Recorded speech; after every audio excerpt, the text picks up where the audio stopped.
Alrighty guys, today we're going to be checking out the Razer Onza Tournament Edition Xbox 360 controller.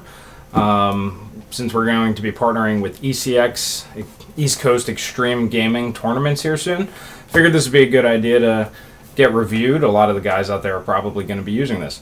Me personally, I've never used this controller before. As you can see, it's still sealed in the package, so I have no idea how good, bad, or indifferent it is yet, so we'll go ahead and figure this out together.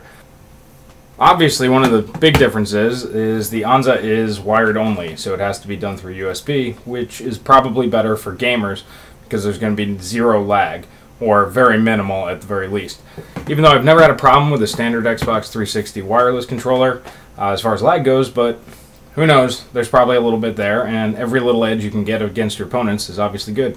So let's move this out of the way and go ahead and check out the Onza.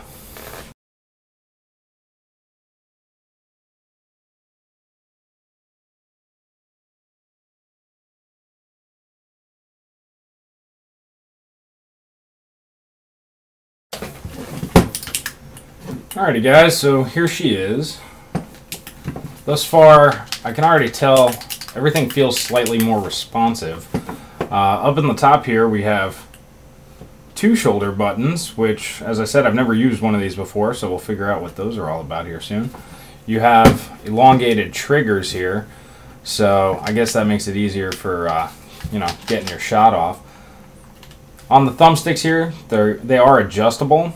I'll have to go ahead and figure out exactly how to do that. But one of the big differences between this and the regular Xbox controller is the digital pad. Each button is obviously independent. So this way, if you're playing like a fighter or something, you can be infinitely more accurate. Also, if you're playing a shooter, this way you don't accidentally pick the wrong thing and you get exactly what you're trying to do.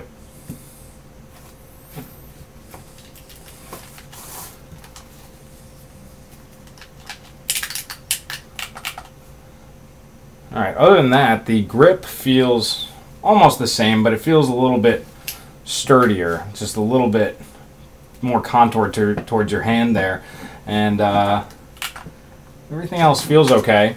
Your start and select buttons are down here. You still have your Xbox button. The cable that it comes with is nicely shielded, so this way, if it starts getting pulled and tugged on and dog starts chewing on it, I guess it'd probably be a little bit harder to rip through. So it comes with this little instruction booklet, so I'm going to go ahead and check this out and see if I can figure out what some of these features are. Alrighty guys, so I've read up on these extra buttons up here. You have your remap buttons, that's what these two are, the front two. If you see on the back, you have little remap sort of buttons here. So let's say you wanted another jump button up here. You can go ahead and hold down this button and hit A, and then that'll make this an A button. And same thing for the other side. So you can remap any of the buttons to your top two shoulders, so you can have an extra one just in case you need it. So that's really cool if you're not comfortable hitting, let's say, Y, it's too far away.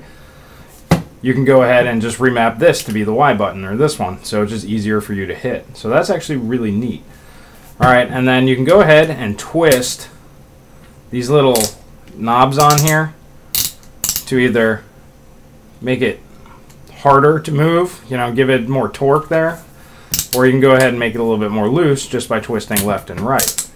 So if you like a little extra pressure on your sticks there, you can just go ahead and adjust it to however you like it.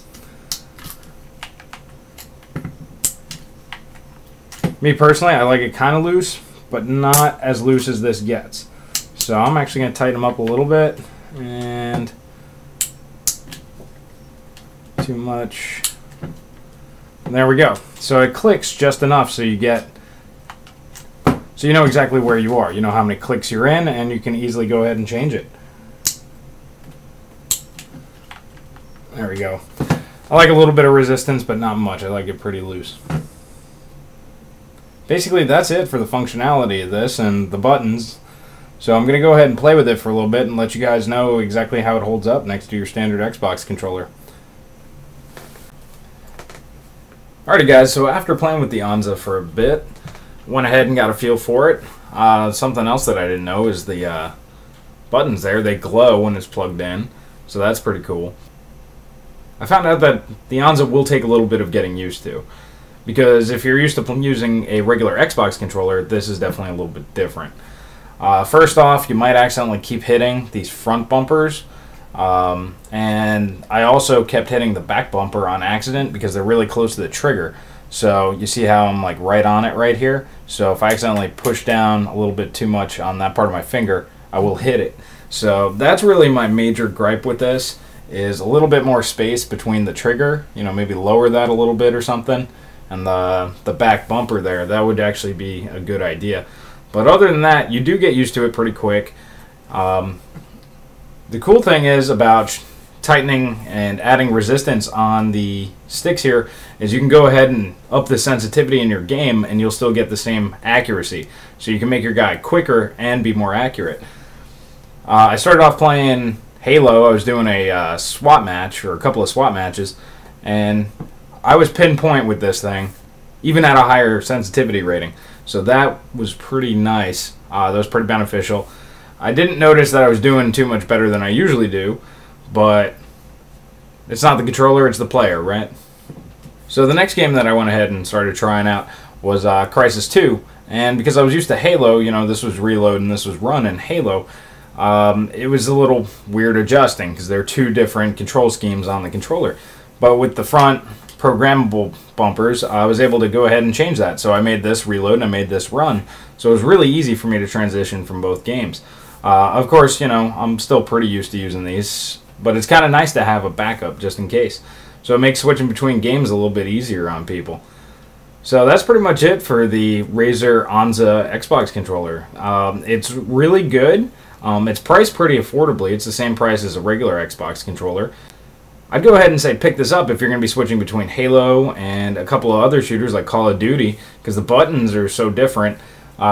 Being able to program these two really makes it a lot easier on you, and this way you can just jump back and forth, and it doesn't take as long to get used to it.